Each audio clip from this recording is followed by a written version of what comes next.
Greetings, folks. Brother Joey here. I wanted to share this report with you guys that came across the wire last week, and it's talking about how the Russian military buildup in the Arctic has put the United States on alert among the other claimants, such as Canada, Denmark, and others. And this first piece here that I'll link you up with in the description box below, along with the other articles that we're going to briefly cover in this video, this article here talks about how Russia's military buildup in the Arctic has been a concern. They just unveiled a massive new military base up there. Their nuclear submarines have been conducting drills, even with troops, and we're going to look at some of this here. And so in a quote here from former Defense Department policy analyst Robert English from the U.S., he said, "We all stand to make money in the Arctic, all the claimants, in the territorial dispute, if you will, that's going on up in the Arctic." And he said, "But of course this will all grind to a halt if we see a new arms race instead." And, you know, while the U.S. has a military presence in the Arctic, including airfields and infantry bases, there is concern in Washington, it says, that Russia has pushed in recent years to expand its own military capabilities there, its most significant buildup in the region since the end of the Cold War. Defense Secretary James Mattis actually addressed the issue during his confirmation hearings, and it shares a quote that he said, and I quote, "The U.S. must ensure that Russia doesn't expand those efforts to dominate the region," Mattis said. For now, Russia's flag seems firmly planted up there at the top of the world, it says in this report. As a matter of fact, Trump actually was facing pressure from the GOP to counter Russia's Arctic fleet in this piece here from Fox News, published back on February 23rd. And it says that Russia has aggressively built up its fleet of ships cruising Arctic waters, while the U.S. has fallen far behind, according to Republican Duncan Hunter, who is now urging Trump to counter that influence by funding additional so-called icebreakers for the U.S. Coast Guard, as well as drones to help the U.S. patrol. It mentions how in a February 21st letter to the White House, the chairman of the House Subcommittee on Coast Guard and Maritime Transportation argued the U.S. needs to protect power in the region and not let Russia roam unmatched. In a quote here, he said, "Not only have we not built a new icebreaker since the late 1970s, the Coast Guard is being forced to order parts online and cannibalize older vessels to maintain a minimum level of operability just to operate a single heavy icebreaker," he said. So again, he's calling on the Trump administration to counter Russia's massive military expansion that has happened up in the Arctic in unprecedented levels not seen since the end of the Cold War, as mentioned by the Defense Secretary in the previous piece we looked at.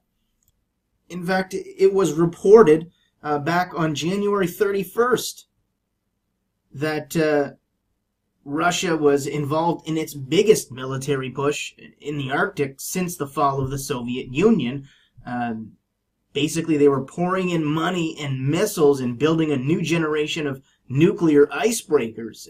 In this piece here, which I will include in the links below, it says officials and military analysts say Russia is set to reopen abandoned Soviet military air and radar bases on remote Arctic islands and also will construct new ones.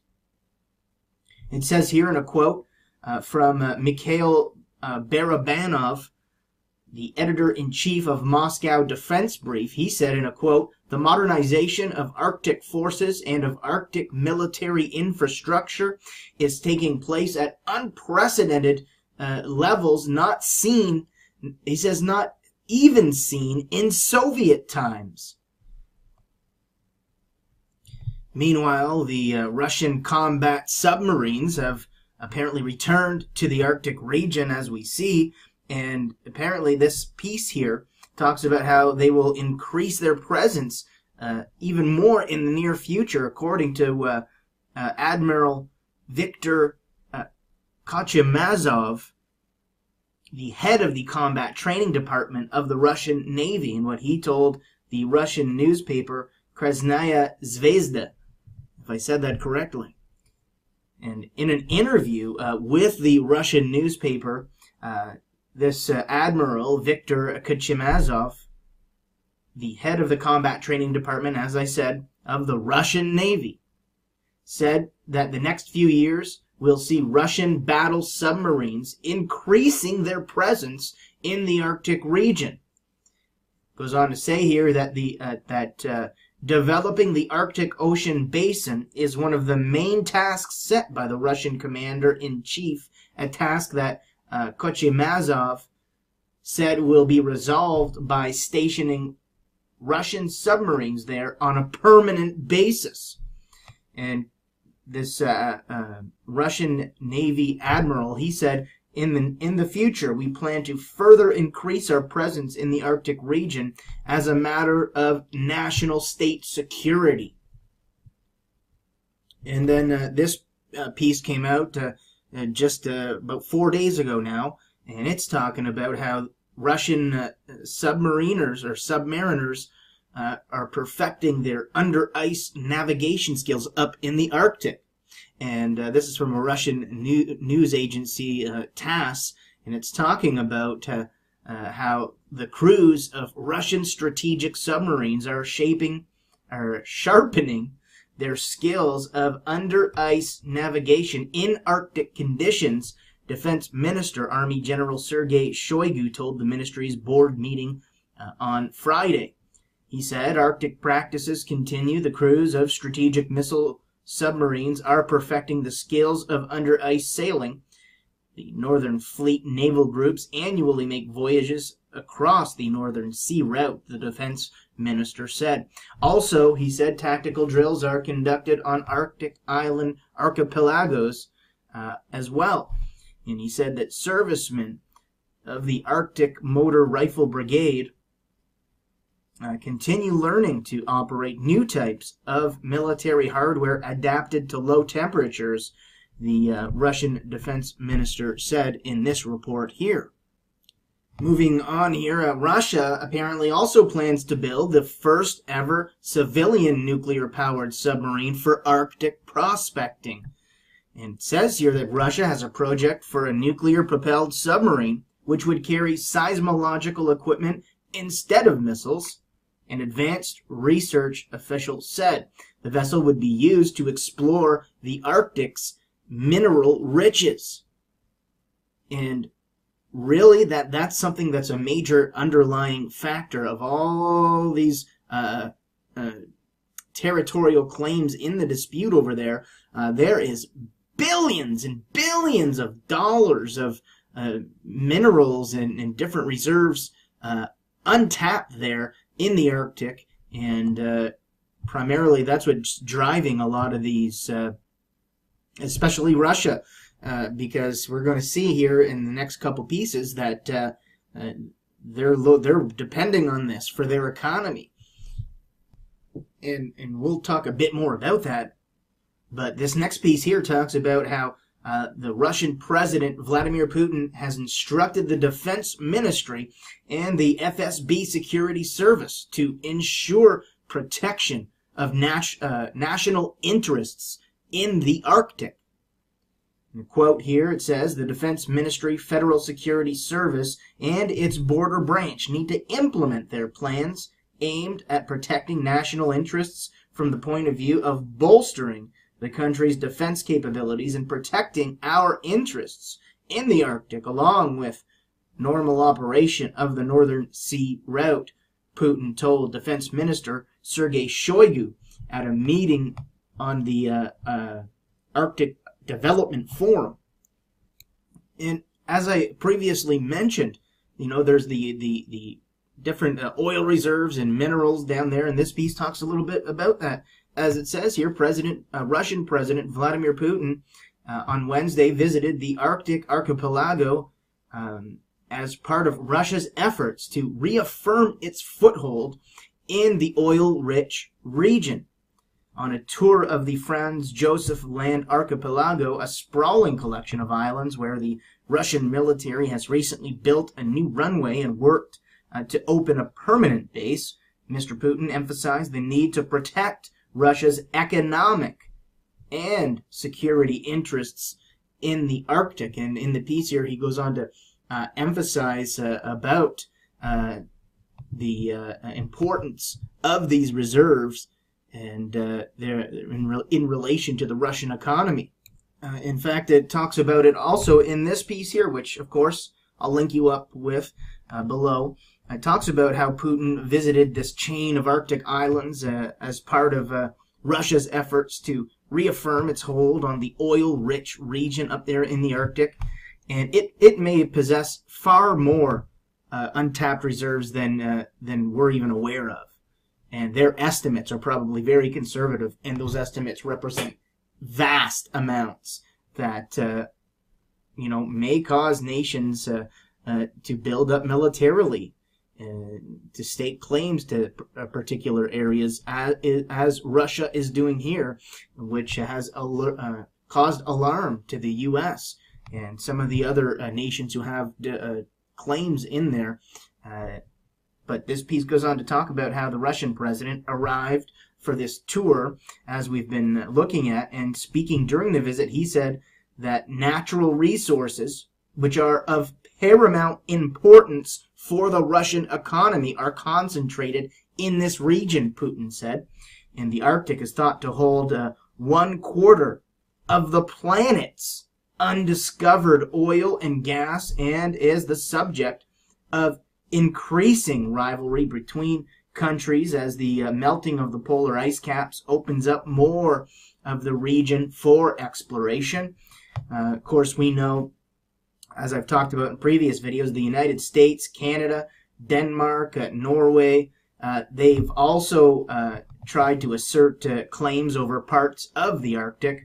And Putin said that current estimates suggest the value of the Arctic's mineral riches could be as much as $30 trillion, and that protecting Russia's economic and security interests in the region were a top priority. And of course, we know the Russian military is now expanding militarily in the Arctic at levels not seen since the Cold War, right? We've been seeing the references of the Cold War 2.0, modern Cold War. I mention it all the time, but it's just more signs of the times, my friends. Wars and rumors of wars, and they're going to intensify. And this has major potential up there with what's at stake in terms of the reserves, the untapped reserves. 1/4 of the world's untapped reserves that's very, very serious stuff. But Vladimir Putin came out and in an effort to reassure other nations, and he said that Moscow's military activities in the Arctic region are contained locally and pose no threat to global security. Russian President Vladimir Putin said at the plenary meeting of the Arctic, the Territory of Dialogue Forum. And he said, what we do is contained locally, while what the U.S. does in Alaska, it does on a global level, Putin noted. And we know that, as we've seen in these reports here, that they've been developing missile defense systems over there, while it is one of the most pressing security issues nowadays, Putin goes on to say. And it is not just a defense system, but a part of the nuclear potential removed to a distant era, the Russian president was quoted as saying. And of course, as I mentioned, a lot of what he said there is consistent with, of course, what we've seen in previous reports, right? And Putin also said that Russia's activities in the Arctic were particularly aimed at restoring navigation in this part of the world, as well as ensuring its security, and in doing so, its economic security as well. And as I alluded to earlier, they've opened this huge state-of-the-art Arctic military base recently, and they released basically a 3D virtual tour of a lot of the parts of this thing, although much of it remains top secret according to reports. And so I'm going to finish with that, my friends. The links will be below, but there you have it. I mean, massive Russian military expansion going on in the Arctic, and of course this has put the U.S. and other claimants to the region on alert, as we've seen in the headlines, and apparently, according to these reports, that this is Russia's biggest military push there in the Arctic since the fall of the Soviet Union and back in the Cold War days. Major signs of the times, my friends. Wars and rumors of wars. Until next time, this is Brother Joey signing off. I pray you've repented of your sins and that you're born again by the Holy Spirit through your faith in Jesus Christ. If you haven't, turn to Jesus Christ as Lord today. Read the Bible, folks. God bless you all in Jesus' mighty name. End of the Cold War. Defense Secretary James Mattis actually addressed the issue during his confirmation hearings. And it shares a quote that he said, and I quote, "The U.S. must ensure that Russia doesn't expand those efforts to dominate the region," Mattis said. For now, Russia's flag seems firmly planted. I'm going to briefly cover in this video.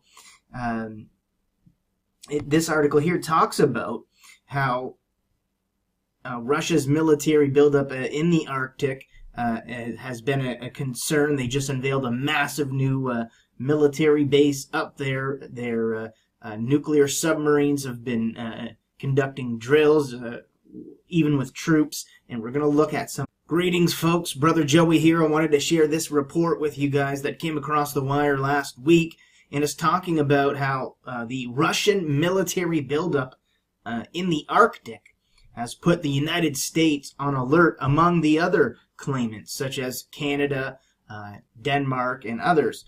And this first piece here that I'll link you up with in the description box below, along with the other articles that we're going. If we see a new arms race instead. And, you know, while the U.S. has a military presence in the Arctic, including airfields and infantry bases, there is concern in Washington. It says that Russia has pushed in recent years to expand its own military capabilities there. Its most significant buildup in the region since the end of this here. And so in a quote here from former Defense Department policy analyst Robert English from the U.S., he said, "We all stand to make money in the Arctic," all the claimants, in the territorial dispute, if you will, that's going on up in the Arctic. And he said, "But of course this will all grind to a halt